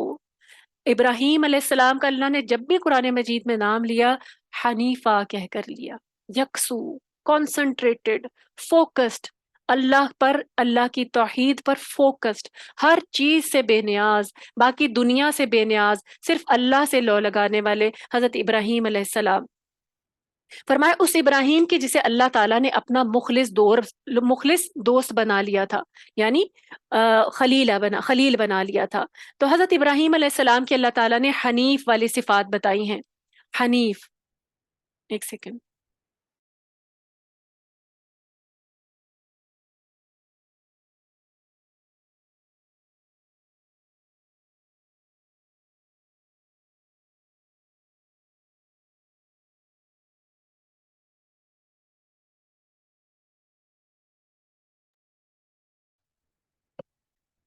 جی تو حضرت ابراہیم علیہ السلام کی بات اللہ تعالیٰ نے کی اور ہمیں رول ماڈل دیا کہ اگر بننا ہے نا اچھا دین جو اللہ کو پسند ہے، یا اللہ کا دوست بننا ہے، یا نجات چاہیے، تو ابراہیم علیہ السلام کی پیروی کریں۔ ابراہیم علیہ السلام کیوں کہا گیا؟ کیونکہ ابراہیم علیہ السلام جو ہے اللہ کے خلیل تھے، حنیف تھے، اللہ تعالیٰ نے ان کو رول ماڈل بنا دیا، وہی امت ہے، اور انہی کی نسل میں سے بنی اسرائیل اور بنی اسماعیل آئے، اور انہی کی نسل میں سے ہمارے نبی صلی اللہ علیہ وسلم ہے، یعنی تمام پیغمبر۔ اب آپ دیکھیں حضرت ابراہیم علیہ السلام جن کی اللہ تعالیٰ تعریف کر رہے ہیں، ان کو رول ماڈل بنا رہے ہیں، ان کی دو صفات قابل ذکر ہیں۔ نمبر ایک یہ کہ وہ اللہ تعالیٰ کے مقابلے میں انہوں نے ہر طاغوتی طاقت سے ٹکر لی تھی، اپنے دور کی ہر طاقت سے ٹکر لی تھی جو کہ طاغوت تھا، جو کہ اللہ سے ان کو دور کرتی تھی یا جو اللہ سے دور تھی، ہر ایسی طاقت سے انہوں نے ٹکر لی تھی۔ آپ دیکھیں انہوں نے کیا کیا تھا، جب پیدا ہوئے تو دیکھا کہ ان کے ارد گرد کیا ہو رہا ہے، یعنی ان کی آباء و اجداد کس چیز کی تقلید کر رہے ہیں، تو انہوں نے اس سے انکار کر دیا اپنے باپ کے مذہب کو۔ حالانکہ دیکھیں نا انسان کیا کرتا ہے کہ ٹھیک ہے میں اسی گھر میں پیدا ہوں تو میں پھر یہی دین کو اڈاپٹ کرتا ہوں، پھر سوچتا بھی نہیں۔ انہوں نے کیا کیا، اپنے آباء و اجداد کی، ان کے والد بت بناتے تھے، ان کے گھر میں بت بنتے تھے، انہوں نے اس سے بھی انکار کر دیا کہ میں تو اس سے بری ذمہ ہوں، باپ کی مخالفت کی بھی پرواہ نہیں کی۔ دیکھیں نا اللہ تعالیٰ کو ناراض کر کے انسانوں کو راضی کرنا، یہ انسان کے لیے جائز نہیں ہے کہ اللہ کو ناراض کر دیا اور انسانوں کو راضی کر رہے ہیں۔ تو انہوں نے اپنے باپ کی پرواہ نہیں کی، انہیں پتا تھا یہ مشرک ہے، پھر اپنی سوسائٹی کی پرواہ نہیں کی، انہیں پتا تھا یہاں شرک ہو رہا ہے۔ اسی طریقے سے انہوں نے ان کے ایرا میں، ان کے ٹائم میں دو طرح کے شرک ہو رہے تھے، بت پرستی بھی تھی اور ستارہ پرستی بھی تھی۔ انہوں نے دونوں سے انکار کیا کہ میں ان میں سے کسی کو نہیں مانتا، نہ ستارہ میرا رب ہے، نہ یہ بت میرے رب ہے، اور باقاعدہ انہوں نے ایسے ٹکر لی، دلیل سے لاجواب بھی کیا، ان بتوں کو توڑا بھی، اس کے بعد ان کی مخالفت شدید کی گئی، ان کو ان کے گھر سے نکال دیا گیا۔ یہ تھے حنیف، کسی کی پرواہ نہیں کی، ٹکر لی۔ پھر ان کے زمانے کا نمرود بادشاہ، نمرود جس نے خدائی کا دعویٰ کر لیا تھا، اس کا انکار کر دیا کہ تو میرا رب نہیں ہے، تجھے نہیں مانوں گا، آگ میں ڈال دیا اس نے، اس کی بھی پرواہ نہیں کی، آگ میں چلے گئے، اللہ نے آگ کو گلنار کر دیا۔ یہ تو اللہ تعالیٰ کی مہربانی تھی اپنے خلیل پر۔ پھر اس کے بعد اللہ کا جو حکم آتا تھا پورا کرتے تھے۔ تو انہوں نے کیا کیا، دوسری صفت تھی کہ اللہ کی، یہ ان کی دوسری صفت تھی کہ اس سارے ٹیسٹ سے گزرنے کے بعد اللہ تعالیٰ نے پھر ان کو پھر آزمایا، ان کو کہا جاؤ بیوی اور بیٹے کو جس کو تم نے ابھی بہت دعاؤں سے لیے نا، ان کو جاؤ صحرا میں چھوڑ کے آ جاؤ، بیابان، پانی نام کی کوئی چیز نہیں تھی، سایہ نام کی کوئی چیز نہیں تھی، آبادی نام کی کوئی چیز نہیں تھی، کوئی دوسرا انسان نہیں تھا وہاں پر، جاؤ وہاں چھوڑو۔ سوال نہیں کیا اللہ سے کیوں، کیا ہوگا، اس کے بعد کیا ہوگا، چھوڑ تو آتا ہوں لیکن پھر کیا ہوگا، نہیں، چھوڑ کر آئے۔ پھر اس کے بعد اللہ تعالیٰ نے اس آزمائش میں پورے اترے تو اللہ نے ایک نئی آزمائش ڈال دی۔ اب اتنے سال کے بعد بیٹا جوان ہو گیا اور خوشی خوشی ان کے پاس دوبارہ گئے، ملے، اس بیٹے کو دیکھ کے خوش ہوتے تھے، اور اسی بیٹے کو کہا کہ اب قربان کر دو، چھری پھیر دو اس کی گردن پر۔ یہ نہیں پوچھا کہ کیوں، بیٹے سے کہا اللہ تعالیٰ نے ایسا کہا ہے، اور بیٹا بھی وہ کہ ہاں اگر کہا ہے تو کر گزرے۔ تو یہ ہے اب ابراہیم خلیل کہ کسی چیز کی پرواہ نہیں کی، تو اللہ تعالیٰ نے کیا کہا، جو ایسا دین لے کر آئے گا، جو ایسا ابراہیم جیسا دین لے کر آئے گا، جس کا طریقہ ابراہیم والا ہوگا، اسے کسی کی پرواہ نہیں ہوگی کہ کس کا طریقہ صحیح ہے کس کا نہیں، اس نے یہ دیکھنا ہے میرے رب کو کون سا طریقہ پسند ہے، میرا رب کس بات سے راضی ہوتا ہے، اس نے یہ نہیں دیکھنا کہ اب یہ اس طریقے پر آنے کے بعد میری مخالفت کتنی ہوگی، اسے صرف اپنے رب کی رضا چاہیے۔ تو جس کا دین ایسا ہو جائے گا، اللہ نے کیا کہا، اس کا دین سب سے بہترین ہے، اور اللہ کی دوستی بھی ملے گی۔ جو ابراہیم جیسا بن جائے گا اس کو اللہ کی دوستی مل جائے گی۔ یہ کتنی بڑی سعادت کی بات ہے۔ پھر آگے فرمایا وَلِلَّهِ مَا فِي السَّمَاوَاتِ وَالْأَرْضِ وَكَانَ اللَّهُ بِكُلِّ شَيْءٍ مُحِيطًا۔ فرمایا جو کچھ آسمانوں اور زمین میں ہے سب کچھ اللہ کا ہے، اور اللہ ہر چیز کا احاطہ کیے ہوئے ہے، محیطہ، ہر چیز کو دیکھ رہا ہے۔ یعنی جزا و سزا کا قانون بتایا اللہ نے، ساری بات کی، پھر اس کے بعد اللہ تعالیٰ نے کیا کہا کہ کائنات کی ایک ایک چیز کا مالک اللہ ہے، ایک ایک چیز کا مالک اللہ ہے، اللہ تعالیٰ خود بتا رہے ہیں، تو پھر شرک کی ضرورت کیا ہے؟ سزا و جزا کا مالک تو ہے ہی ہے، لیکن جو چیزیں انسان کی خواہشات میں آتی ہیں نا، اللہ تعالیٰ ان کا بھی مالک ہے۔ تو بجائے اس سے کہ کسی اور سے لو لگائی جائے، اسی رب کو جس نے خود بتا دیا کہ للہ ما فی السماوات والارض، ہر چیز جو آسمانوں میں ہے اور جو زمین میں ہے وہ اللہ کی ملکیت ہے۔ مانگنا ہے تو اللہ سے مانگو، امیدیں لگانی ہے تو اللہ سے لگاؤ، اور پھر راضی کرنا ہے تو اسے کرو۔ دنیا کو کرنے کے بجائے، شیطان کو کرنے کے بجائے راضی اس کو کرو جس کے پاس سب کچھ ہے، جو تمہیں سب کچھ دے سکتا ہے، جو تمہاری نجات کا مالک بھی ہے، جو تمہیں نجات بھی دے گا۔ تو کیا کہا اللہ تعالیٰ نے اس آیت کے آخر میں، وَكَانَ اللَّهُ بِكُلِّ شَيْءٍ مُحِيطًا، اللہ تعالیٰ نے ہر چیز کو گھیر رکھا ہے، اللہ تعالیٰ دیکھ رہے ہیں کہ کون پھر اب کیا کر رہا ہے، کون اللہ کے راستے پہ چل رہا ہے اور کون شیطان کے راستے پہ چل رہا ہے، کون اپنے نفس کے راستے پہ چل رہا ہے، کون سستی نجات کے پیچھے لگا ہوا ہے، کون اپنی آرزوؤں کے پیچھے لگا ہوا ہے، اور کون ابراہیم علیہ السلام کو فالو کر رہا ہے، ان کی طرح یکسو ہو چکا ہے۔ پھر آگے سے اللہ تعالیٰ نے مضمون چینج ہو رہا ہے یہاں پر آیت نمبر 127 میں، وَيَسْتَفْتُونَكَ فِي النِّسَاءِ قُلِ اللَّهُ يُفْتِيكُمْ فِيهِنَّ وَمَا يُتْلَى عَلَيْكُمْ فِي الْكِتَابِ فِي يَتَامَى النِّسَاءِ اللَّاتِي لَا تُؤْتُونَهُنَّ مَا كُتِبَ لَهُنَّ وَتَرْغَبُونَ أَن تَنكِحُوهُنَّ وَالْمُسْتَضْعَفِينَ مِنَ الْوِلْدَانِ وَأَن تَقُومُوا لِلْيَتَامَى بِالْقِسْطِ وَمَا تَفْعَلُوا مِنْ خَيْرٍ فَإِنَّ اللَّهَ كَانَ بِهِ عَلِيمًا۔ اللہ تعالیٰ فرما رہے ہیں کہ لوگ آپ سے عورتوں کے بارے میں پوچھتے ہیں، فتویٰ مانگتے ہیں، یستفتونک، فتویٰ مانگتے ہیں، پوچھتے ہیں کہ کیا کرنا چاہیے۔ کون سی عورتیں؟ یتیم عورتوں کے بارے میں، یتیم لڑکیوں کی بات ہو رہی ہے کہ لوگ آپ سے ان یتیم لڑکیوں کے بارے میں پوچھتے ہیں۔ آپ صلی اللہ علیہ وسلم نے کہا کہ اللہ تعالیٰ نے کیا کہا، آپ صلی اللہ علیہ وسلم ان سے کہہ دیجئے، یعنی یہ جو لوگ آپ سے فتویٰ مانگ رہے ہیں، آپ ان کو بتا دیجئے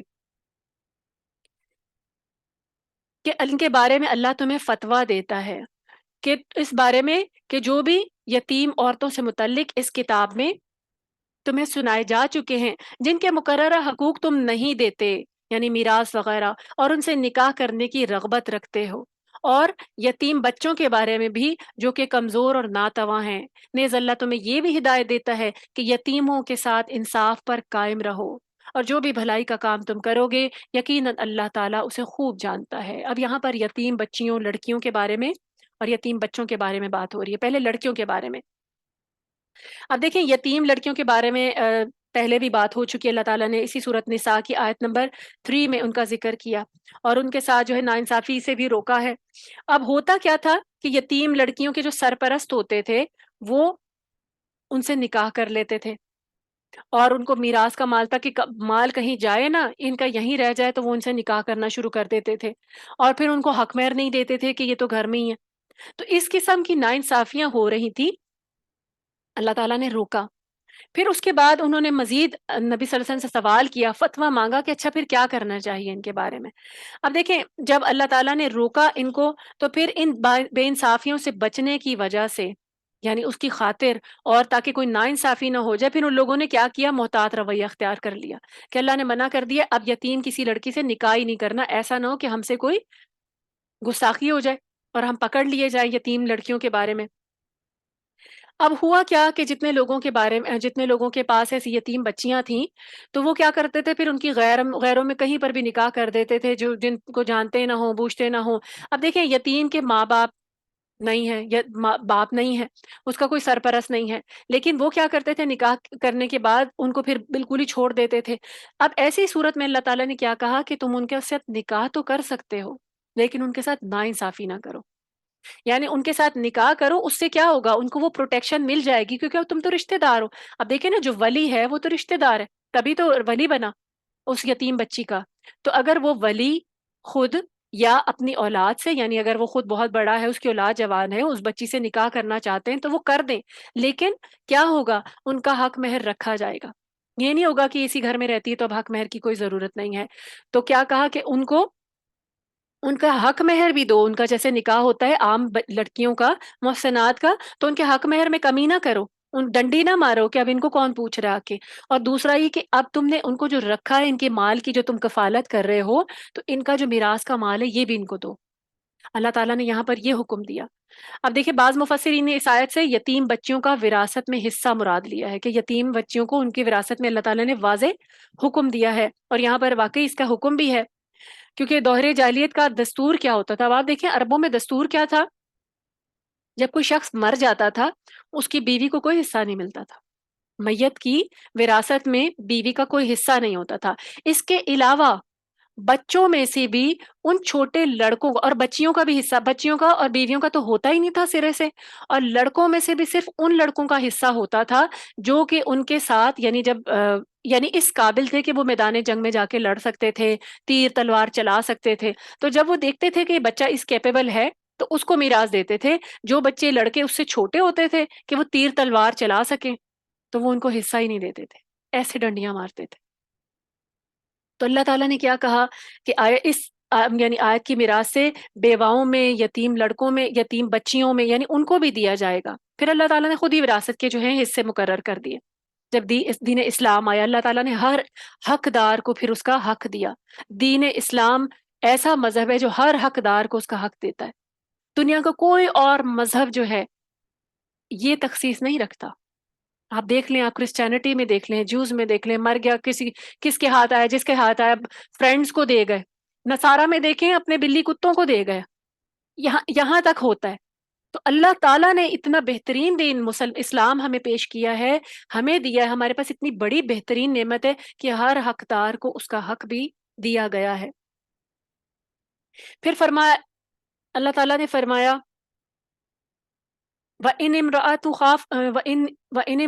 خَافَتْ مِنْ بَعْلِهَا نُشُوزًا أَوْ إِعْرَاضًا فَلَا جُنَاحَ عَلَيْهِمَا أَنْ يُصْلِحَا بَيْنَهُمَا صُلْحًا وَالصُّلْحُ خَيْرٌ۔ اب یہاں پر اللہ تعالیٰ نے دیکھیں نکاح کی بات کی ہے کہ ان عورتوں سے، یتیم لڑکیوں سے نکاح کر لو، تو نکاح کے ساتھ ہی اللہ تعالیٰ نے میاں بیوی کے ایک تعلق کی بات کر دی۔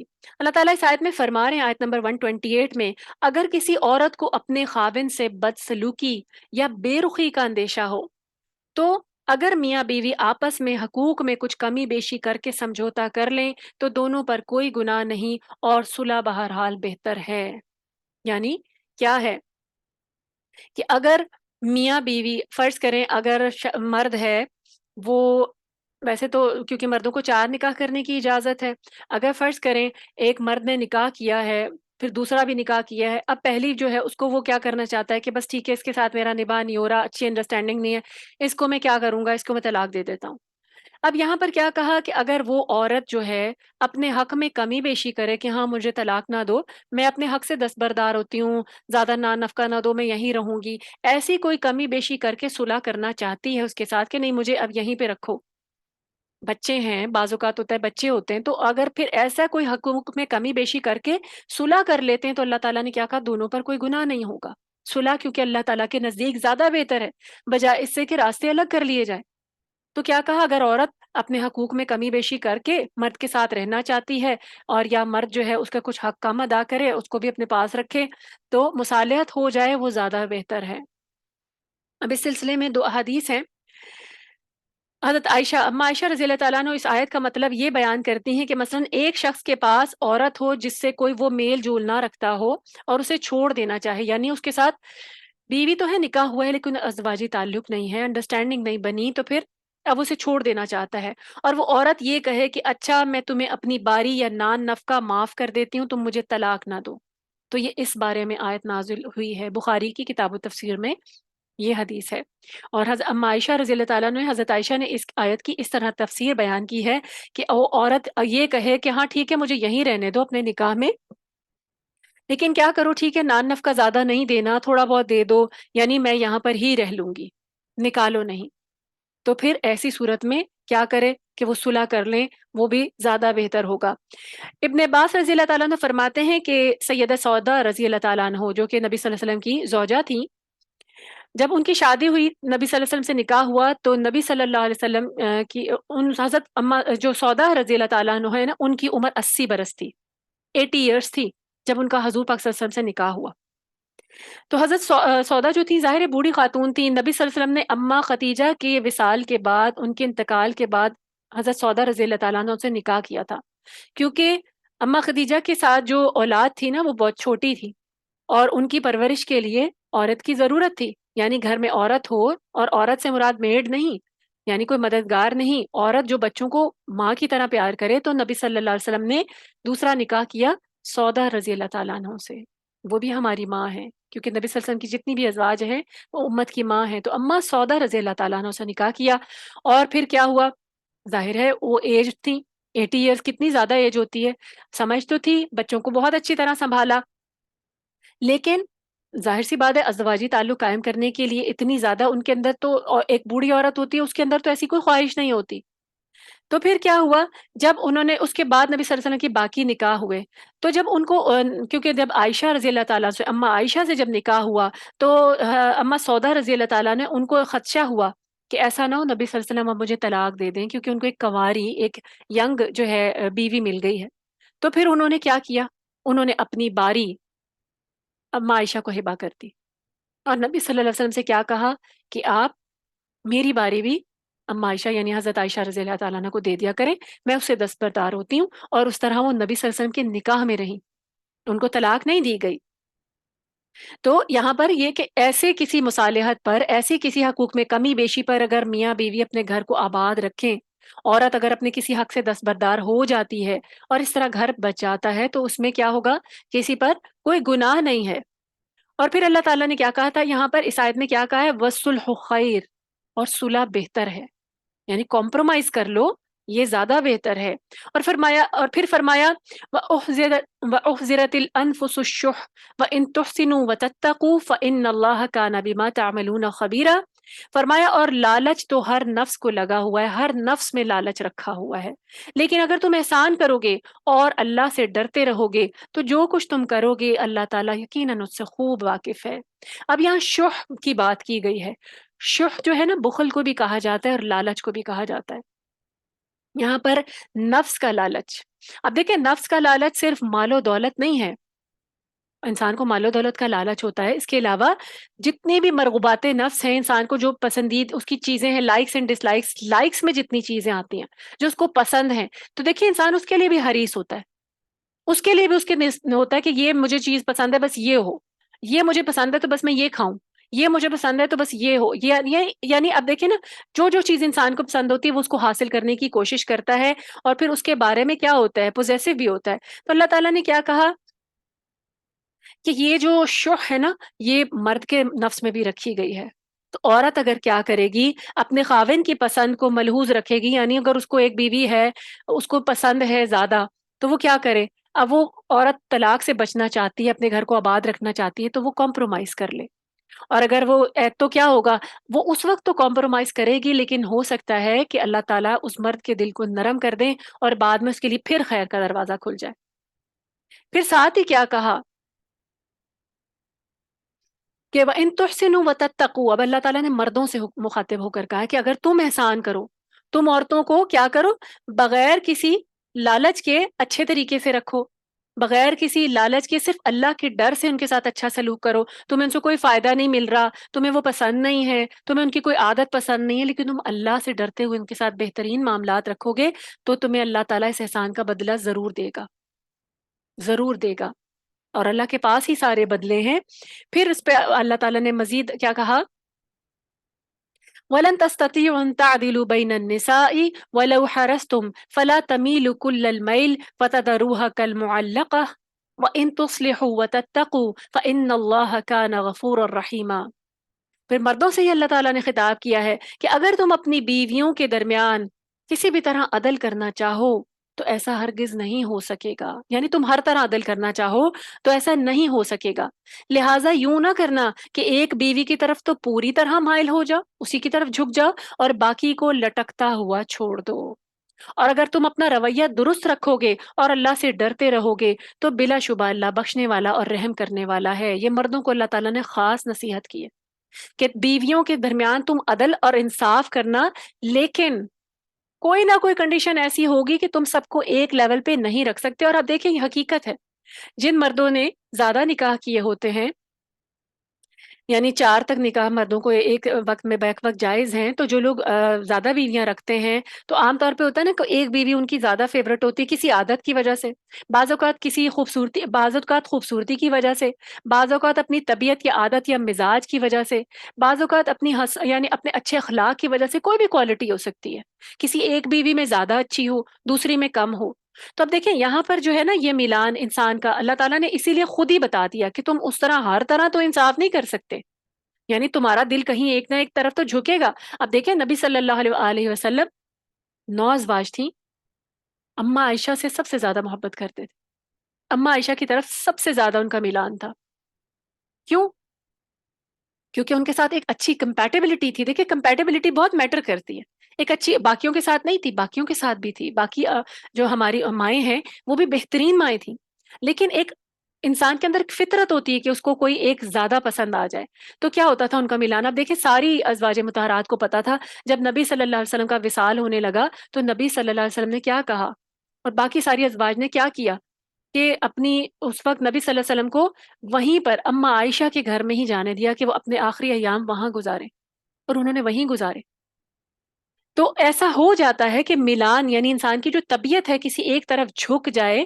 مثلا ایک بیوی جوان ہے، دوسری کی ایج زیادہ ہے، ایک جو ہے وہ ذہین ہے، بریلینٹ ہے، ٹیلنٹڈ ہے، دوسری جو ہے وہ تھوڑی سست ہے، غبی ہے، کن ذہن ہے، کوئی ایسی وجہ ہے. تو اب دیکھیں ایسی صفات کی وجہ سے کیا ہوتا ہے کہ ایک طرف جو تھوڑا سا زیادہ لائک کرنا کسی کو، یہ تو نیچرل ہے کیونکہ وہ انسان کی خوبی ہے. تو اب یہ اللہ تعالیٰ نے کیا کہا، اس چیز پہ تمہیں نہیں پکڑا جائے گا کہ تمہیں ایک زیادہ پسند کیوں دوسری ایک جیسی کیوں نہیں پسند، کیونکہ یہ تو انسان کی فطرت ہے، اس پہ نہیں اللہ تعالیٰ مواخذہ کریں گے. لیکن جس چیز پہ پکڑا جائے گا، اللہ تعالیٰ نے کیا کہا ایسا نہ ہو کہ ایک ہی کو جو تمہاری ساری مال و دولت ہے، جو نان نفقہ ہے وہ ایک ہی تو کو دے دو، یعنی ایک کو تو تم جیب خرچ دیتے رہو باقاعدہ، زیادہ سے زیادہ دو، اس کی ہر خواہش پوری کرو، دوسریوں کو لٹکتا چھوڑ دو، ان کے پاس کھانے پینے کے پیسے بھی نہ ہو، یعنی ان کو کچھ بھی نہ دیا جائے، ان کے نان نفقہ، ان کے گھر، ان کے پاس کپڑے پہننے کو، ان کے پاس بوسیدہ کپڑے، اور ایک کو تم سوٹ لا لا کر دیتے رہو. تو یہ جو ناانصافی ہے اس پر تمہیں پکڑا جائے گا.